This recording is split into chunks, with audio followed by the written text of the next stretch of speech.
Remind me, which races did you run that you didn't win? In 1994, I ran for re-election as Attorney General, and it was the closest race on the statewide ballot, but lost by 1 or 2 points. And then in 1998, the son of a sheet metal worker, I should say the great-grandson of a sheet metal worker, ran against the great-grandson of the United States, President of the United States. I ran against Bob Taft, and it was the closest gubernatorial election in the last 38 years. What'd you take from those 2 losses? Well, the truth is that, my father played football for New Philadelphia High School, and his football coach was Woody Hayes. And Woody Hayes taught my father and all his teammates that if you live a full life, you're going to get knocked down a lot of times. The real test is how quickly you get back up. Or as somebody once said, it's not how far you fall, it's how high you bounce. And I've learned a lot, not just from my victories, but from my defeats. And to be honest, my 12 years outside of politics were wonderful. Not only because I got to spend more time with my family, but more importantly because I found other ways to make a difference at the Center for Families and Children.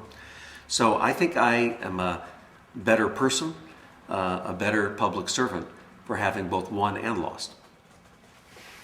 Your opponent in this election was your elections attorney back in, what, 98? 1998, that's right. How'd she do? She did very well. She was a good attorney. She gave me good advice, and to this day I appreciate it.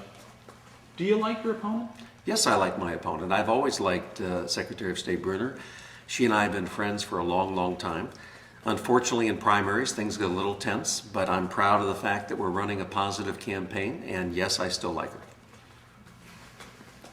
So why would you be a better selection for a Democrat running into the general election? Only one candidate in this race for the Senate in either party has ever worked in every corner of this state, helping to save and to create jobs in Ohio.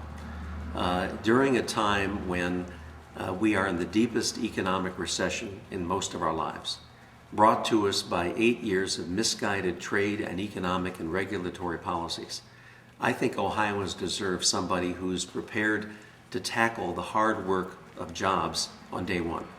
And having spent 7 years at the Center for Families and Children, helping young men and women find jobs and get the skills to have a job, and having spent the last number of years as the lead point person in our administration, saving and creating jobs, I think I understand perhaps better than most, and certainly better than my 2 opponents, not only what Ohio needs short-term, but what Ohio needs long-term in order for us to move to the head of the class. You mentioned a couple of goals you had when elected, however you want to phrase it. What other goals do you have? Well, I would say to you that I'll divide them into 3 areas. Goal number 1 is to end the tax breaks for companies that send their jobs overseas and instead put in new tax incentives for companies to create jobs right here in Ohio, like the federal job creation tax credit. I also believe it's very important that we stand up and